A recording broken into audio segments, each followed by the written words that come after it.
ज्यादा ना कहते हुए, उन्हें परिचय नहीं चाहिए, बल्कि उनके साथ जो बैठता है उसका परिचय हो जाता है। उनके साथ जो चलते हैं उनका अपने आप में एक परिचय हो जाता है। इसलिए मैं परमादरणीय संत हृदय माननीय श्री डॉक्टर मोहन मधुकर भागवत जी से प्रार्थना करता हूं कि वे अपना आज उद्बोधन दें।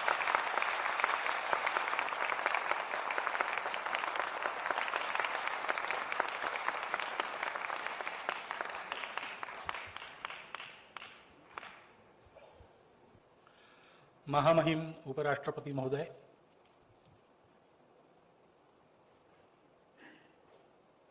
आदरणीय स्मृति ईरानी जी,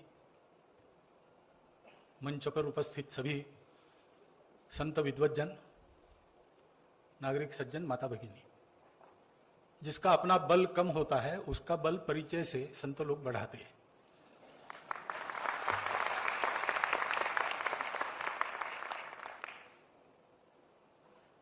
धर्म विषय पर कुछ बोलने का अधिकार मेरा नहीं है, क्योंकि अपने देश में परंपरा से धर्म ये मात्र बुद्धि का विषय नहीं है, वो अनुभूति का विषय है। पोथी पढ़ी पढ़ी जग मुआ, पंडित भया न कोय, ढाई आखर प्रेम का पढ़े सो पंडित हो। ये धर्म की मान्यता है, और इसलिए उसके बारे में तो ईश्वर की सतत साधना में लगे, सतत वहां पर जिनका अनुसंधान कायम है, ऐसे हमारे संत लोग ही अधिकार से बोल सकते हैं। फिर भी किसी परिस्थिति से नाम हो जाता है तो उसकी कुछ खामियां भी भुगतनी पड़ती है। वैसे स्वामी जी के आग्रह के कारण मैं केवल आपके सामने बोलने के लिए उपस्थित हूं। इस विश्वकोश के अनेक प्रकाशन हो रहे हैं, अनेक लोकार्पण हो रहे हैं, उसकी आवश्यकता भी है, क्योंकि इस विश्वकोश में जो जानकारी है उसका प्रचार प्रसार होना, उसी के लिए यह काम किया गया। विश्व के सामने सही जानकारी आनी चाहिए, तो जितना जोर शोर से इसको लोकार्पित किया जाएगा, जितनी बार किया जाएगा, उतनी अधिक चर्चा होगी, उतनी अधिक लोग सुनेंगे, पढ़ेंगे। यही उद्देश्य इसका हो सकता है। परंतु मुझे और एक बात लगती है, विश्व के लोगों को हिंदू धर्म की ठीक ठीक जानकारी होना जितना आवश्यक है, उससे अधिक हिंदुस्तान के बाशिंदों को इसकी जानकारी होना अधिक आवश्यक है।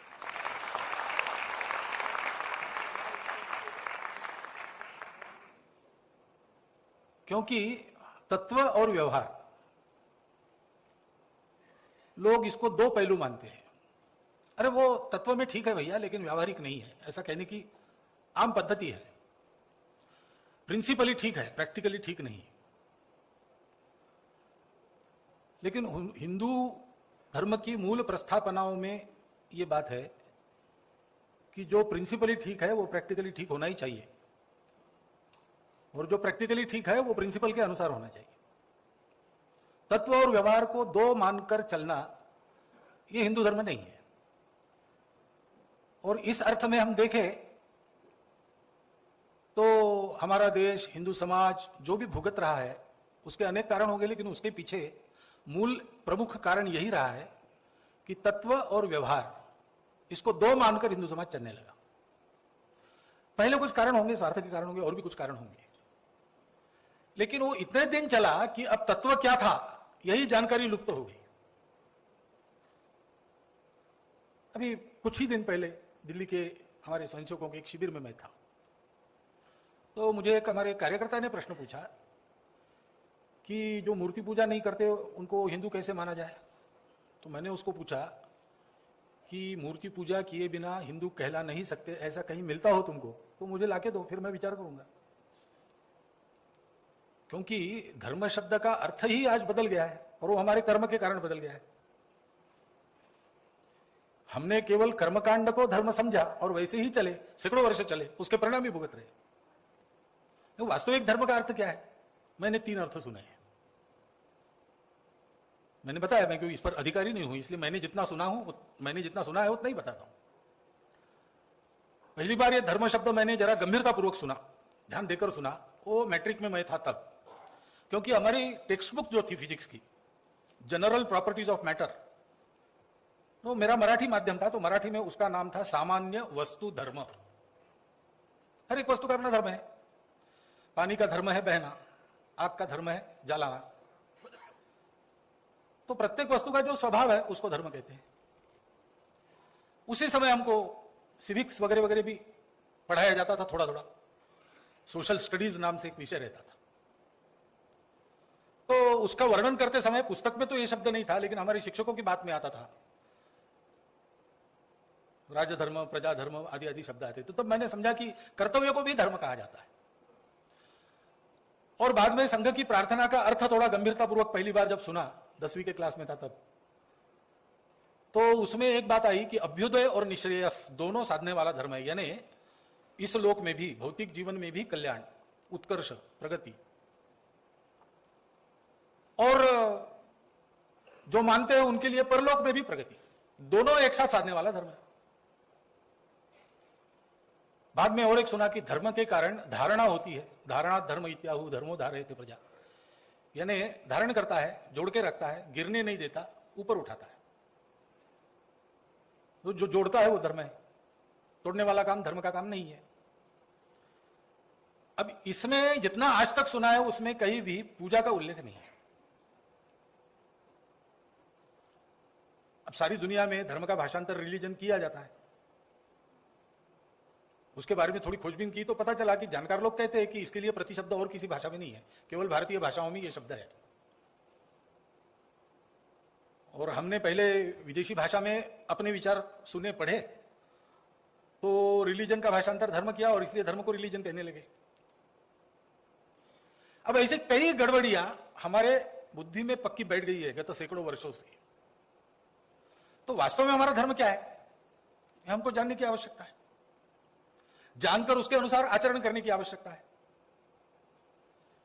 विश्व की धारणा केवल गलत जानकारी से नहीं बनती, गलत जानकारी भी बिगाड़ती है धारणा को, यह बात सही है।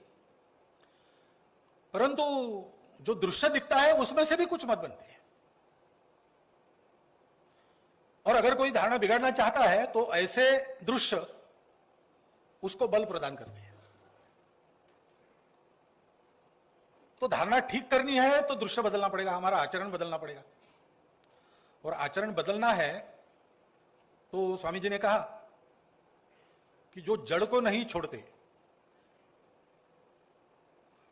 जड़ को नहीं छोड़ते, कितना भी आंधी तूफान आ जाए, वृक्ष का तना, शाखा, पल्लव, पर्ण, ये सब उसमें लचीले बनकर जैसी हवा है वैसे झुकते रहेंगे, इसीलिए वृक्ष टिकता है। परंतु उसी समय उसकी जड़ अपनी मिट्टी को रत्ती मात्र भी नहीं छोड़ती, इसलिए भी वृक्ष टिकता है। जो परिस्थिति के अनुसार अपने आप को लचीला नहीं बनाता वो टूट जाता है, जो अपनी मिट्टी छोड़ देता है वो उखड़ जाता है। तो आज की विश्व की परिस्थिति में हमारा आचरण कैसा होना चाहिए, ये अगर जानना है तो हमारी जड़ें, उनको जानना पड़ेगा। और उस जानकारी को देने के प्रयासों का अभाव है। समाज के वातावरण में ये चर्चाएं कम होती है। अपने घर परिवार से बच्चों को ये जानकारियां आजकल मिलती नहीं।